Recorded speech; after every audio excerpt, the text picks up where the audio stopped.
l'enseignement ou la leçon qu'on a vue hier et avant-hier. On a parlé sur Esther. Et on a dit que Esther, quand elle est parvenue à la royauté, elle a semblé oublier son rôle.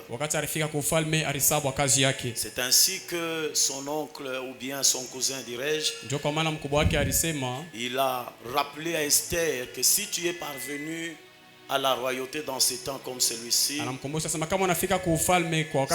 pour que tu interviennes. Parce que c'était dans une période là où on voulait tuer, exterminer tous les juifs qui vivaient plutôt dans ces royaumes du roi Assyrus. Alors j'ai dit que Esther, elle était actrice principale. Mais l'histoire n'a pas commencé avec Esther. Dans son premier chapitre, l'histoire a commencé avec Assyrus, le roi, avec sa charmante épouse qui était la reine Vashti. Mais tout d'un coup, l'événement a changé. La scène a changé.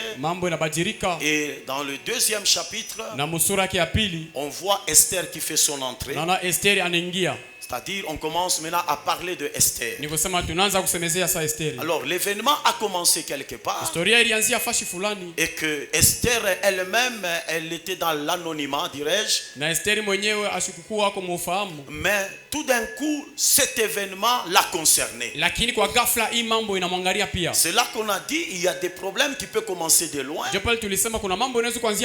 Mais l'objectif de ces problèmes-là, c'est pour que ces problèmes t'atteignent toi et que tu sois l'acteur ou l'actrice principale. Je vous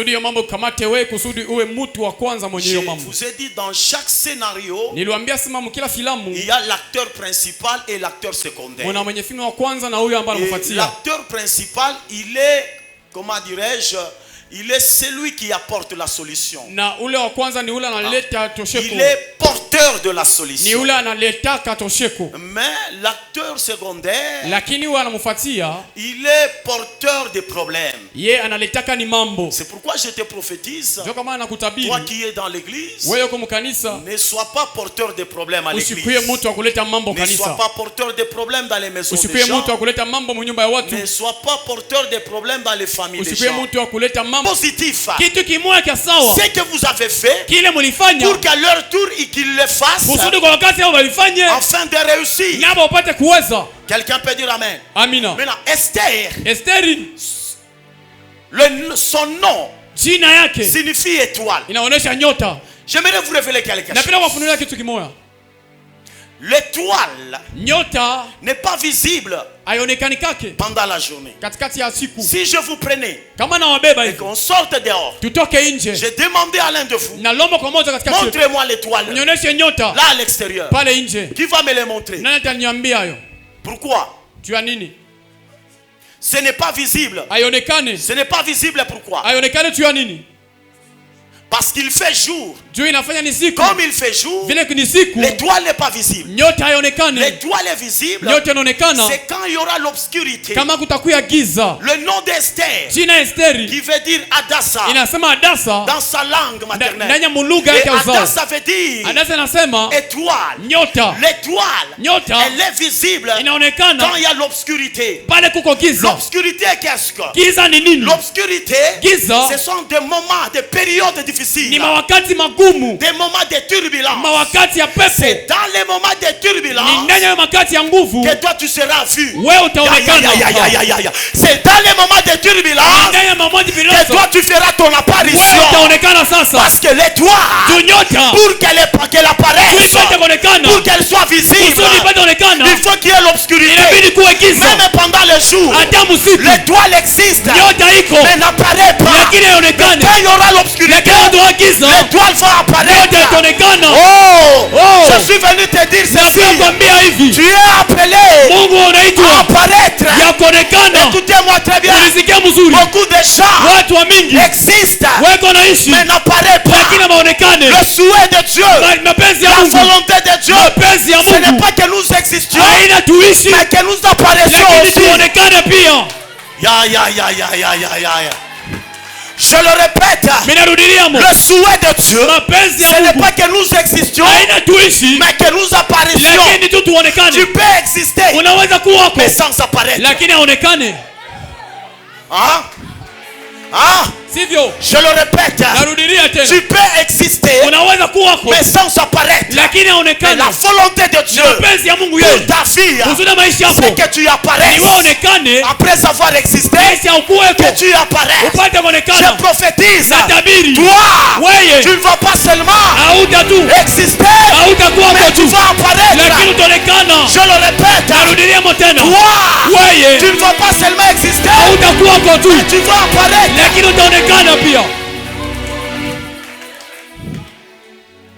Si on demandait aux étoiles, quelle est ta prière? Qu'est-ce que l'étoile dira? Ma prière est que qu'il y ait l'obscurité pour que je sois visible. Ah? C'est pourquoi quand vous voyez un chrétien fuir des épreuves, non, fuir les épreuves, fuir des problèmes, fuir des combats, il fuit sa visibilité. Quand vous fuyez les combats, quand vous fuyez la souffrance, quand vous fuyez les problèmes, quand vous fuyez les combats, vous fuyez votre visibilité. Votre visibilité dépend des combats auxquels vous faites face. Votre visibilité dépend des problèmes auxquels vous faites face. Ce sont des problèmes qui vous rendent visible. Ce sont des combats qui vous rendent visible. Ce sont des problèmes qui vous rendent visible.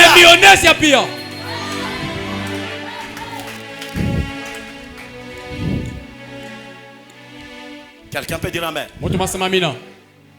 Esther. Et si même ce livre est intitulé Esther, c'est parce qu'elle a affronté des problèmes. Elle a affronté les combats. Et elle a quitté l'anonymat. Elle est devenue visible. Et on a intitulé ce livre. On n'a pas intitulé ce livre Assurus. On n'a pas intitulé ce livre La Reine Vasti. Mais on a intitulé le livre ici Esther. C'est par rapport au rôle qu'elle a joué. Elle a joué ce rôle dans des difficultés, dans les combats. Et les combats l'ont rendu visible. Vous avez compris? Est-ce que vous avez compris? La Bible dit, je l'ai dit hier, le monde entier attend avec un ardent désir quoi? La révélation des fils de Dieu. C'est ce que la Bible dit. Le monde entier attend avec un ardent désir la révélation des fils de Dieu. C'est lui. Dans d'autres versions, on dit ceci: le monde entier attend avec un ardent désir l'apparition des fils de Dieu. Je vous ai dit que celui qui apparaît n'a pas besoin d'audience. Celui qui est appelé à apparaître, il n'a pas besoin d'audience. C'est pourquoi je te prophétise, tu n'as pas besoin d'audience. Avec la loi de ta famille, tu n'as pas besoin d'audience. Avec les réalités présentes, Dieu, la volonté de Dieu, c'est que toi, tu apparaisses. Amen. Mais le pourquoi apparaître? Plusieurs prédicateurs, ils parlent pour apparaître. Mais écoutez-moi, moi je ne parle pas pour apparaître. J'apparais pour parler. Oh, tu m'as pas saisi. Moi, je ne parle pas pour apparaître, mais j'apparais pour parler. Apparaissez pour parler. Ne parlez pas pour apparaître, mais apparaissez pour parler.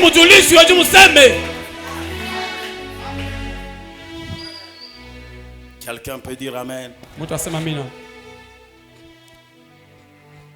J'ai dit que l'étoile, la position des étoiles, c'est dans les hauteurs, en haut. Et celui qui est en haut influence celui qui est en bas. Esther, Dieu l'a élevée. Elle est devenue là en haut, à la royauté. Elle est devenue la reine. Elle devrait influencer ceux-là qui étaient en bas. Impacter ceux-là qui étaient en bas. Quelqu'un peut dire amen. Quelqu'un peut dire amen. Est-ce que tu as compris au moins quelque chose? Amen. Amen. Amen. Tu dois impacter. Pas épater. Tu dois jouer bien ton rôle. Tu dois bien jouer ton rôle. Maintenant, écoutez très bien. Esther, Adassa, qui veut dire étoile. L'étoile, sa position dans les hauteurs. Vous savez que même Joseph, l'histoire ici est presque similaire à celle de Joseph. Amen. Amen. Est presque similaire à celle de Joseph. Joseph, lui, son nom ne signifie pas l'étoile. Mais Joseph avait rêvé. Son nom d'abord signifie ajouter. Mais il avait rêvé. Il a vu le soleil